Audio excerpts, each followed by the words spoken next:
قرآن مجید سے متعلق جو ذمہ داریاں عائد ہوتی ہیں، سب سے پہلے تو اس پر ایمان لانا کہ یہ اللہ کی کتاب ہے، یہ اللہ کا کلام ہے جو بندوں کی ہدایت کے لیے اللہ نے اتارا ہے، یہ اللہ تعالیٰ کی طرف سے آنے والی آخری کتاب ہے، اس کے بعد کوئی آسمانی کتاب آنے والی نہیں ہے، اور اس کے ساتھ دیگر جو باتیں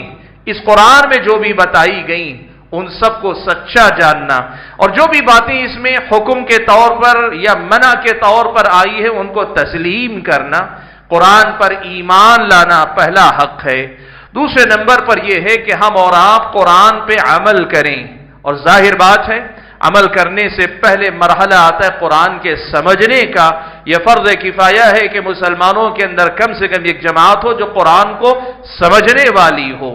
اور ایک اور حق یہ ہے کہ اس قرآن کو لوگوں کے سطح تک پہنچایا جائے، دنیا والوں تک پھیلایا جائے، پہنچایا جائے۔ اور قرآن کے حقوق میں سے ایک حق یہ بھی ہے کہ قرآن مجید کی ہم اور آپ تلاوت کریں، کثرت سے تلاوت کریں۔ اللہ نے توفیق دی ہے قرآن حفظ بھی کرے، اپنے حفظ سے تلاوت کرے، اور اگر آپ پورا حفظ نہیں کر پاتے ہیں، جتنا آپ کو یاد ہے اپنے حافظے سے ہی اس کی تلاوت کیا کریں، اور اس کے ساتھ ساتھ اگر آپ قرآن کے بقیہ حصے کو یاد نہیں کر سکے ہیں تو قرآن